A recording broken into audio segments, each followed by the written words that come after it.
World War II veterans Jim Wyman, Russell Long, and Bob Davey share their experiences on their Hy-Vee-sponsored Freedom Flight trip to Washington, D.C. to visit our national memorials. Hy-Vee sponsored this trip to honor our World War II veterans. This is Bob I'll get Davey. started. As most of you know, there was an honor flight, it was called, to Washington, D.C. And there were actually, I believe, six or seven from Indianola. And Jim can expand on that a little bit more.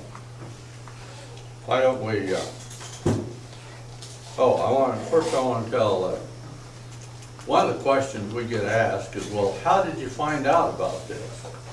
Well, my neighbor Elaine Lowe asked me if I knew anything about it. Of course I didn't. But at that point, she gave me a name and address, I believe, if I remember that. Anyway, at that point, I went up to the local VA office, which is in the Legion Hall, in case you haven't been there. And very nice lady up there helped me with my application, so that's how I got started.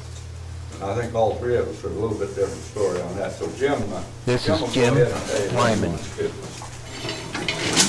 Oh, I found out, I saw it either on TV or heard it on the radio, and they said where to get it on the computer. Maxine printed out a couple of applications, and I called Russ and gave him one, and we sent it in. And down at the bottom of the application, he said to send it to Ohio. And then I heard something that said something about it's all being done out of Council Bluffs for the Iowa group.